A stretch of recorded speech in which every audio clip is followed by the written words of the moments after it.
Spectroscopie. Il existe trois grands types de spectroscopie qui permettent d'en savoir plus sur les molécules qu'on a à étudier. La spectroscopie d'absorption UV visible, la spectroscopie infrarouge et la spectroscopie RMN. Alors la spectroscopie d'absorption UV ou visible, c'est simplement étudier la couleur en faisant passer un rayon de lumière à travers un rayon lumineux de longueur d'onde euh, précisé à travers un échantillon de liquide, eh bien, on va avoir une courbe d'absorbance qui dépend de la capacité de la molécule à absorber ou pas cette longueur d'onde particulière. Alors, en faisant varier la longueur d'onde, on trace une courbe comme ceci qui montre un maximum de longueur d'onde d'absorption. Et le maximum d'absorption se fait pour une résonance qui fait passer qui fait changer d'orbital moléculaire, en fait, qui fait passer, par exemple, un système conjugué dans un état mésomère, d'un état mésomère à un autre, hein, donc avec déplacement de l'électron dans un autre site qui permet de faire une molécule qui est un mésomère de la molécule de base. Les spectres d'absorption lambda. Alors tout d'abord, on va peut-être définir la loi de Beer-Lambert. L'absorbance, c'est le logarithme de la transmittance étant I sur I0, et l'absorbance, qui est souvent la grandeur exploitée dans les exercices, c'est epsilon LC. Donc elle est proportionnelle à un facteur dépendant de la solution, de la longueur de l'échantillon, par exemple en centimètres, et de la concentration dans molécules étudiées. Comme ceci est un terme sans dimension, du coup le epsilon s'exprime en litres par mol par centimètre. Si on a une longueur d'onde de 400 nanomètres, donc de couleur magenta, qui est absorbé, eh bien en fait on va voir la couleur complémentaire, l'objet va apparaître sous la couleur complémentaire parce que il renvoie que ce qu'il n'a pas absorbé, et on va dans ce cas le voir vert. S'il absorbe à 450 donc du bleu, s'il absorbe à 450 du bleu, on le verra en jaune. S'il absorbe à 500 du cyan, là, on le verra en rouge. S'il absorbe à 530 du vert, on le verra magenta. S'il absorbe à 570 du jaune, on le verra bleu. S'il absorbe à 700 du rouge, on le verra cyan, etc. Donc il faut minimum un enchaînement de 7 double liaison, simple liaison, donc de 7 systèmes conjugués pour obtenir un système qui va fournir des effets dans le visible, sinon ça va se passer dans les UV, donc à partir de 400. En fait, plus le système est grand, plus il faudra une petite énergie pour le faire passer d'un état à un autre, et une petite énergie va correspondre à une petite fréquence, donc une grande longueur d'onde. Et donc les longueurs d'onde vont se rapprocher du visible à 400, sinon c'est plus bas. C'est dans les UV. On appelle l'effet bateau-chrome le fait que quand le nombre de doubles liaisons augmente, ça fait augmenter la longueur d'onde du système, qui fait entrer le système en résonance, ou qui le fait passer d'un état mésomère à un autre. La spectroscopie infrarouge, elle exploite le fait que toute liaison entre deux molécules peut être représentée par un ressort qui lie les deux molécules, et ce ressort est caractérisé par une certaine fréquence de résonance. Donc la molécule, selon son état d'excitation, va vibrer avec une certaine pulsation qui dépend de la raideur du ressort. Or, une liaison hydrogène va modifier la raideur du ressort, et donc la raideur du ressort augmentant, l'énergie de liaison va augmenter, et il faudra donc un sigma, un nombre d'ondes, donc un A sur lambda plus grand, il faudra, enfin du moins, ça va faire varier le nombre d'ondes pour arriver à la fréquence de résonance. Donc la liaison hydrogène modifie le spectre infrarouge, et donc quand on trace un spectre d'absorption, enfin ici de transmittance en fonction du nombre d'ondes, on va s'apercevoir qu'il y a des fréquences ou des nombres d'ondes pour lesquels le signal est absorbé, ce qui signifie qu'il y a vibration à cette, enfin il y a possibilité d'absorption de cette alors ici c'est un circuit de transmittance, donc à voir si c'est absorption ou transmission. Mais ceci permet de détecter le fait que pour différentes liaisons qui sont caractérisées par des longueurs d'onde différentes, eh bien on va pouvoir observer le phénomène d'absorption ou de restitution d'énergie, et donc on peut caractériser les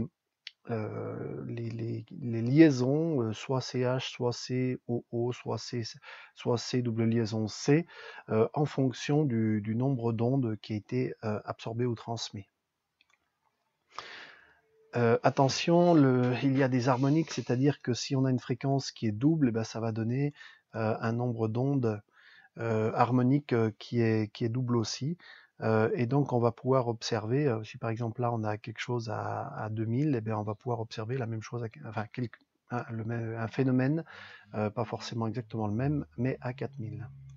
Un spectre RMN exploite les états possibles de spin des noyaux des atomes. Alors le spin I du noyau dépend du nombre de protons. Quand on a un nombre Z pair et A pair, donc du coup le nombre de spins vaut 0. Si on a un Z pair, un nombre impair, on a un nombre de spins qui vaut 1,5. Et donc pour l'hydrogène, c'est le cas, et c'est celui qui est le plus souvent utilisé, mais c'est pas le seul.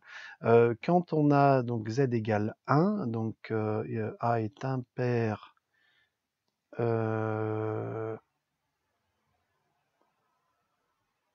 oui, Z, bizarre. Oui, on va avoir un état de spin du coup, qui est la racine de I facteur de I plus 1.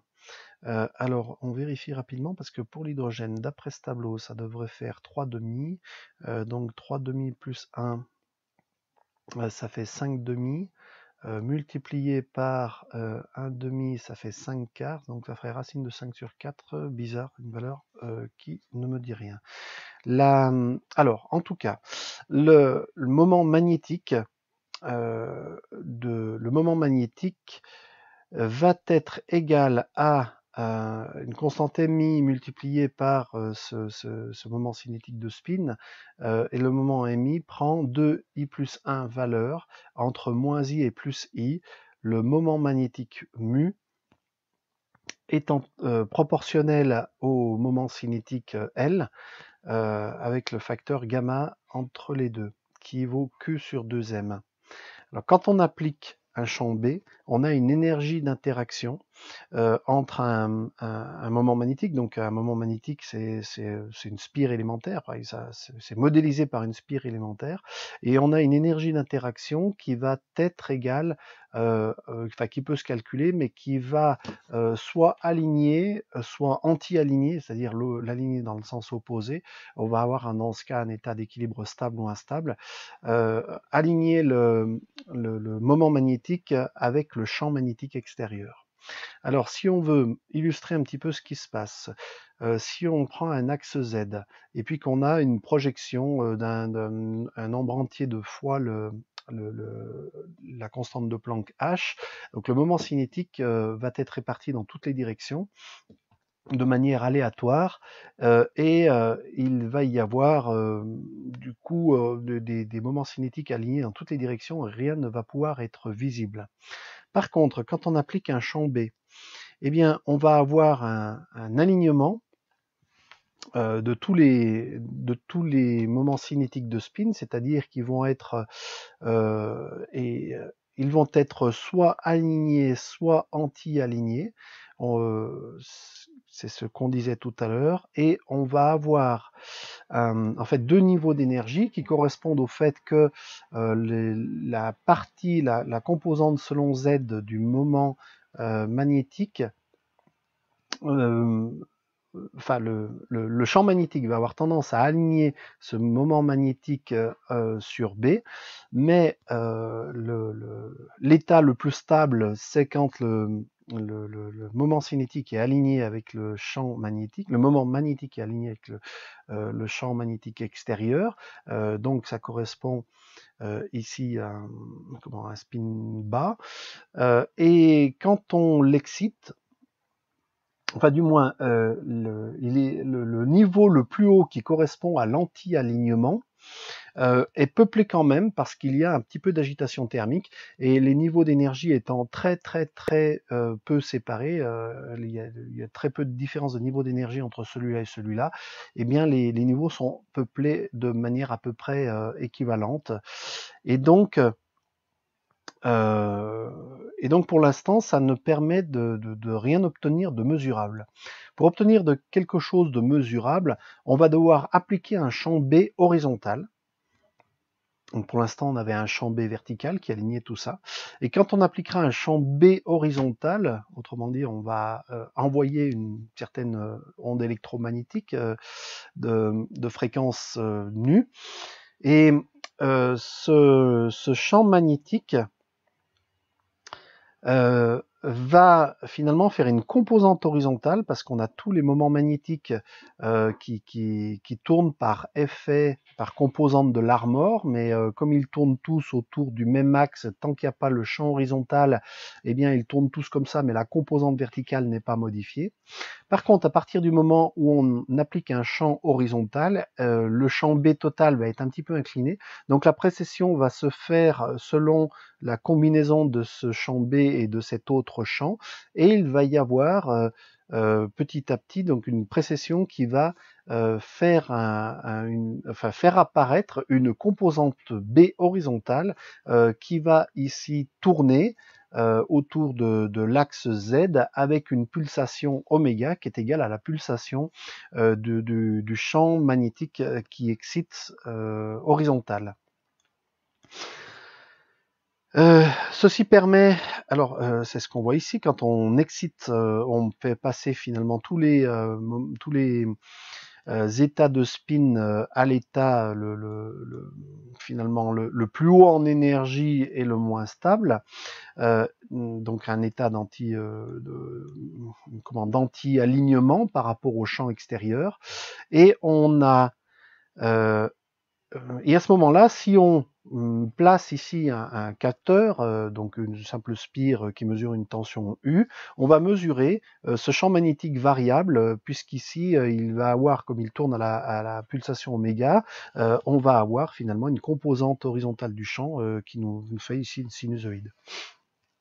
Lorsque l'excitation cesse, donc c'est le principe, quand on excite périodiquement et on désexcite, quand l'excitation baisse, eh bien le champ va progressivement se réaligner avec B, et donc la composante perpendiculaire diminue et la composante parallèle augmente. Donc si on trace ici la composante horizontale qui tourne, donc au début elle tournait à une certaine pulsation en ayant une certaine valeur, et si on enlève l'excitation, la relaxation va va faire s'annuler la composante perpendiculaire au profit de la composante verticale. Et donc on va observer sur notre spire ici qui capte le champ, en fait une relaxation, c'est-à-dire que la tension alternative, la tension qui est l'image du champ, de la composante horizontale du champ, va montrer bien sûr une valeur qui continue à osciller, mais de plus en plus lentement, et on va ici avoir une sinusoïde amortie. Si on n'a qu'une seule fréquence, on a une sinusoïde amortie par des exponentielles. Par contre, si on a n fréquences distinctes, eh ben, on a un signal qui va en s'amortissant, mais dans lequel on ne distingue pas grand-chose. Mais en faisant une transformée de Fourier de ce signal, on obtient ce qu'on appelle le spectre RMN, où on va voir en fait toutes les fréquences différentes qui sont les fréquences d'excitation différentes qu'on a reçues ou qui ont été, enfin du moins, toutes les fréquences qui ont été réémises par toutes les configurations possibles d'énergie qu'il y a dans l'échantillon. Alors, pour le proton, I égale plus ou moins 1,5, donc delta E peut prendre deux valeurs. Ces deux niveaux ont une occupation quasi identique, c'est ce qu'on vient de dire. Il faut envoyer une impulsion électromagnétique H nu de delta E pour dépeupler le niveau bas, puis on mesure les ondes reçues lors du retour de l'échantillon à l'équilibre. Donc le champ B d'excitation c'est de 3 à 20 Tesla, et l'échantillon doit être mis dans un solvant qui s'appelle le tétraméthylsilane, dont la formule est CDD pour deutérium, Cl3. Donc, en fait, on a Cl3.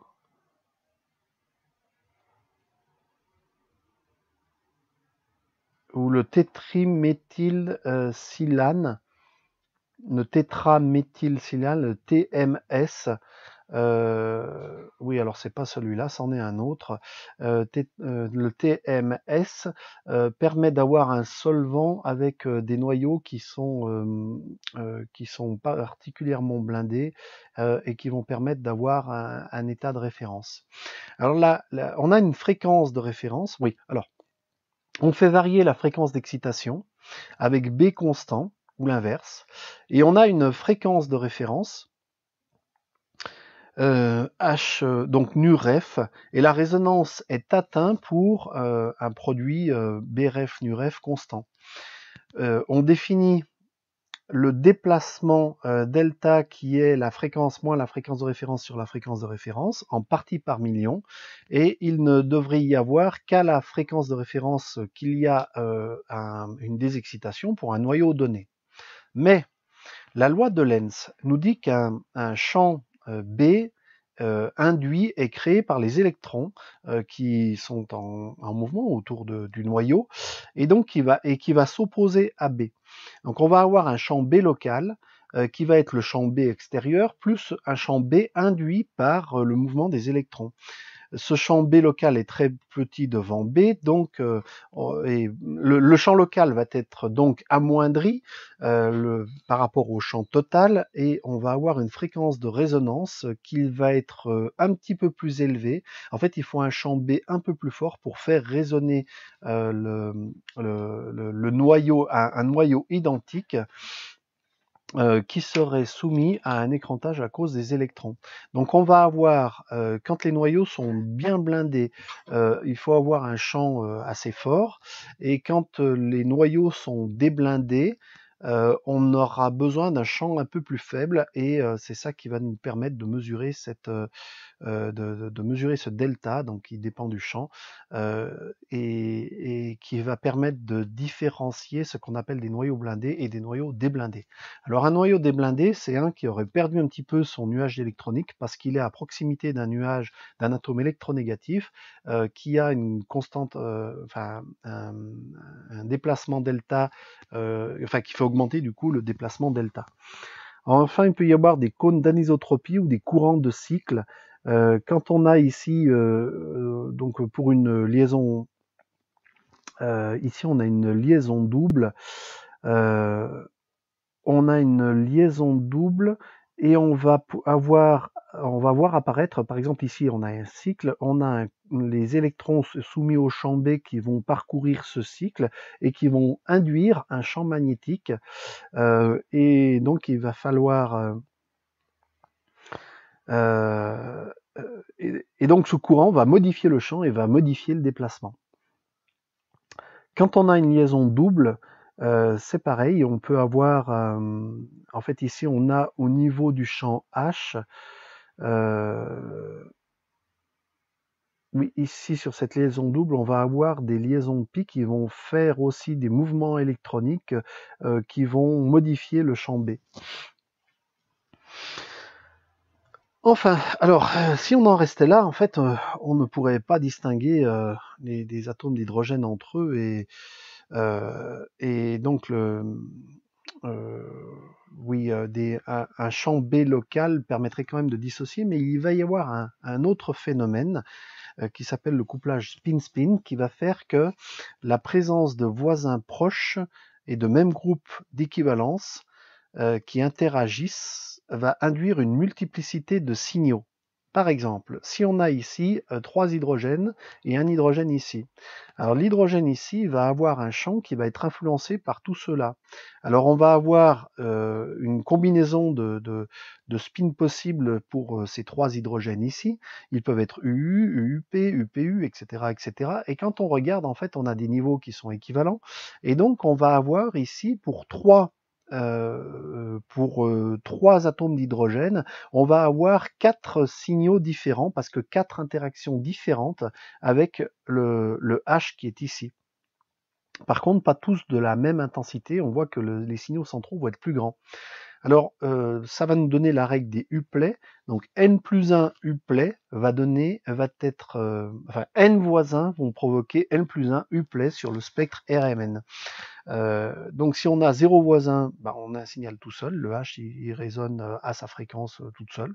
Par contre, si on a un voisin, eh bien ce voisin va permettre de faire tout simplement une interaction possible, et donc on va avoir un dédoublement en fonction de cette interaction. Par contre, on commence à voir apparaître ce qu'on appelle le triangle de Pascal, avec 2, 3, donc 2 voisins vont faire un triplet, 3 voisins vont faire un quadruplet, 4 voisins vont faire un quintuplet, et 5 voisins vont faire ici un sextuplet. Il faut que, on observe sur la courbe de déplacement, eh bien, il faut que l'incertitude sur ce déplacement par rapport à la constante de couplage, c'est-à-dire la fréquence qui va distinguer 2 états de vibration, eh bien, en fait, on va avoir au bout d'un moment un problème pour séparer les uplets, hein, parce que si on a 2 voisins, enfin si on a un voisin de chaque côté qui font chacun un delta 2, qui ont chacun un déplacement différent, eh bien si jamais ils se rajoutent, eh bien l'interaction des deux va faire gonfler celui qui est le plus proche des deux au détriment de l'autre, et ça va finir par donner un truc qui ressemble à un triplet. D'où l'intérêt d'avoir un champ élevé avec une bonne résolution pour pouvoir bien séparer, les triplets. Mais ça, c'est ce qu'on appelle l'analyse du second ordre, quand les triplets sont mal dissociés. Donc on peut avoir un couplage qu'on appelle des couplages du premier ordre, où on va voir apparaître, si on a des voisins à droite et à gauche, donc si on a un hydrogène qui a 2 voisins à droite et un voisin à gauche, donc le voisin à gauche va faire des doublets, 2 voisins à droite vont faire des triplets. Donc en fonction de la constante de couplage de l'un et de l'autre, on va voir apparaître soit un triplet de doublet, soit un doublet de triplet. Hein, l'ordre de grandeur de J étant de 0 à 20 Hz. Voilà, donc ça veut dire qu'on a, donc en tout ici, on a 1, 2, 3, 4, 5, 6. Donc on a 6 signaux.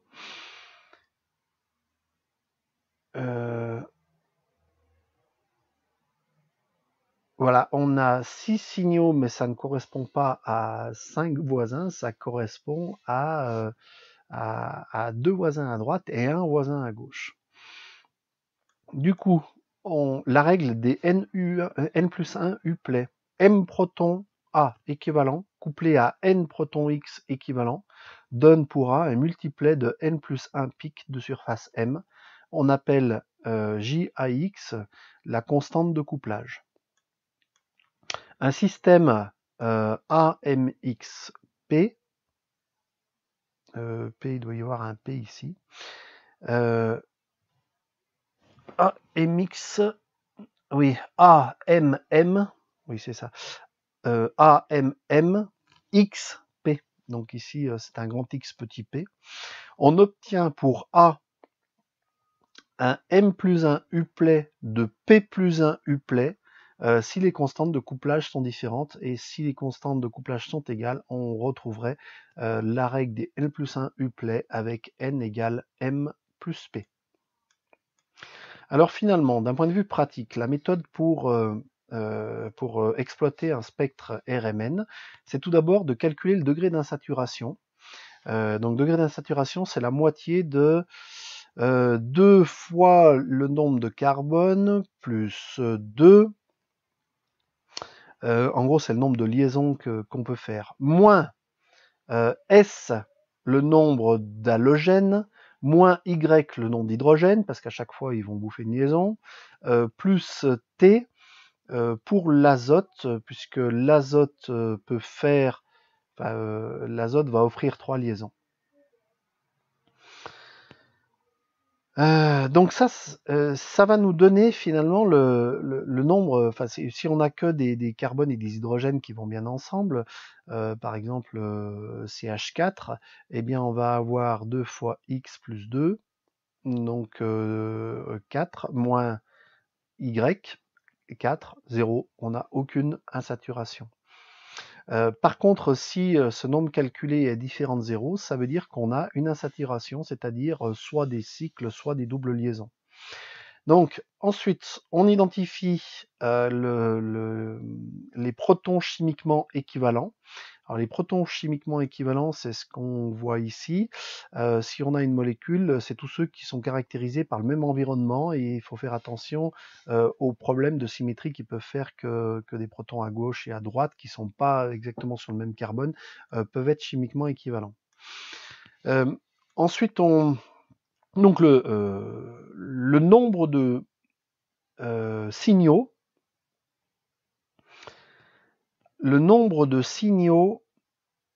correspond au nombre de groupes chimiquement équivalents. Ensuite, on exploite la courbe d'intégration. Donc la courbe d'intégration du signal va montrer des sauts qui vont être proportionnels au nombre d'hydrogènes qu'il y a dans le groupe. Alors si par exemple on a ici un saut qui est 1,5 fois plus grand que l'un, ça peut vouloir dire que chaque saut montre 2 hydrogènes, et donc ici on en a 3 et ici 3. Ensuite, la reine des N uplets, pour déterminer le nombre de voisins. Ici, on a 4 pics, 3 voisins, 1 pic, 0 voisin, 3 pics, 2 voisins.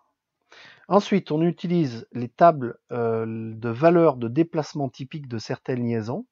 Les valeurs peuvent être modifiées par la présence d'un cycle aromatique ou d'une liaison hydrogène. Et avec tout ça, on essaye de remonter à la structure chimique. Donc généralement, on commence par celle qui fait les déplacements les plus petits,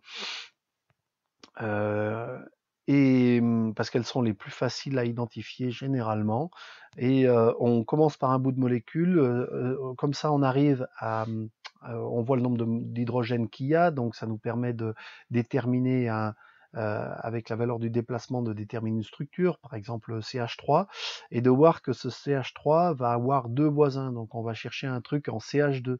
Si on a un truc en CH2, ça va nous mettre sur la piste d'un autre qui a, et donc après on peut voir de proche en proche, on peut reconstituer comme ça la molécule.